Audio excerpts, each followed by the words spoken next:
Magandang araw sa inyo mga boss. Andito naman tayo sa ating channel upang magbigay sa inyo ng magagandang tips.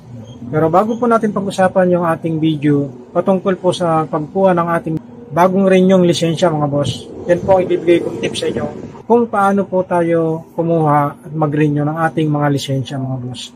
Ipapakita ko rin po sa inyo kung ano yung bago at saka yung lumang lisensya natin.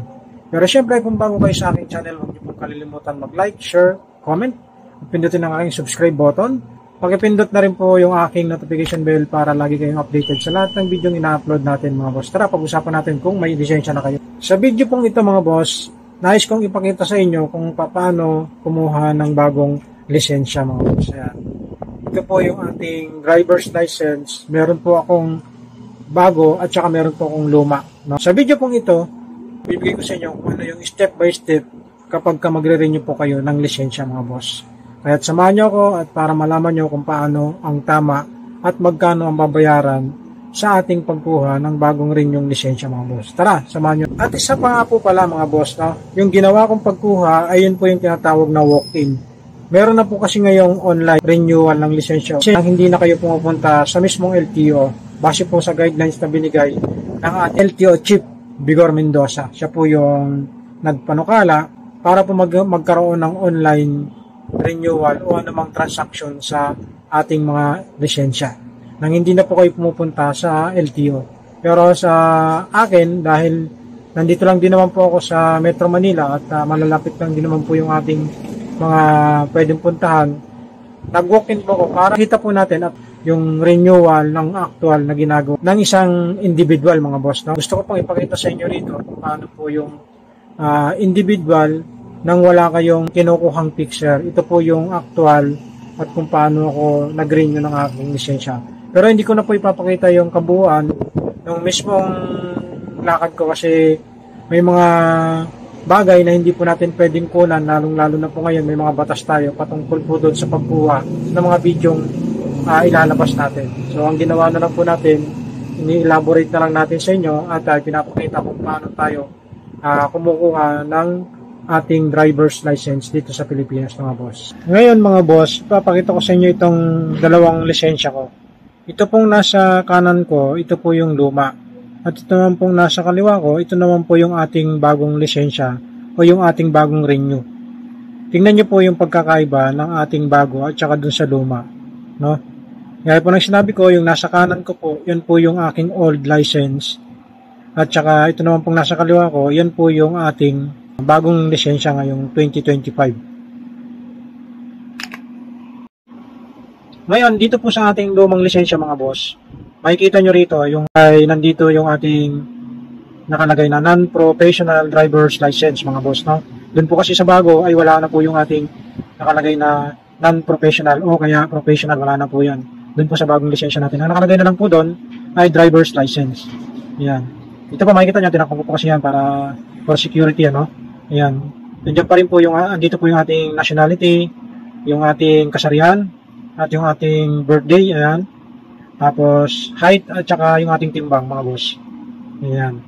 Tapos, nandito naman sa part na to, andito yung ating address sa kung saan ka nakatira. Ayan. Ako nakalagay, sa akin kasi, ang nakalagay ay NCR.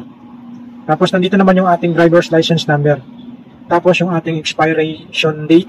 Yung ating yung pong ating expiration date yung mga boss, papakita ko sa inyo. Ayan. So, 2025. Yan po yung ating expiry date ng ating lisensya, kaya nag-renew na po tayo. Tapos, ayan yung ating, dito naman ay pirma. Sumunod yung ating blood type. At saka sumunod naman yung color ng ating mata. Tama ba?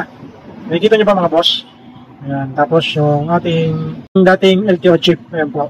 Dito naman po sa left side na to, nandito yung ating picture. Tapos pagka, gaya na po lang nakikita nyo, kapag inilawan po yan, meron po yan lumalabas na bilog, no?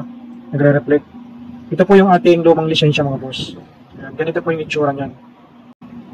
Tapos yung likod ng ating lisensya, papakita ko sa inyo, ganito naman po yung itsura niya mga boss sa ating lumang lisensya.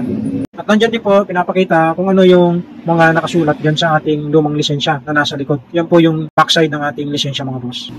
Gaya po ng ginawa natin, kung mapapansin nyo, dito sa ating bagong lisensya, bago na po yung picture natin. Pero hindi po bago yung ating muka. Bago na po yung ating picture dyan dahil tayo po ay nagpa-picture at saka yung ating pirma, ayun pa rin. Wala pa rin po tayong binago at lahat naman po ay wala naman tayong binago. Maliban lang po sa ating picture dito sa ating bagong lisensya. Yun po. Pagka nakuna na po kayo, nakapag-fingerprint na po kayo ron, at totally wala na kayong problema, ayos na po at napacheck na sa inyo. Ngayon mga boss, paano nga ba ang step by step na pagre-renew ng ating lisensya ngayon? Ito po yung inyong gagawin mga boss.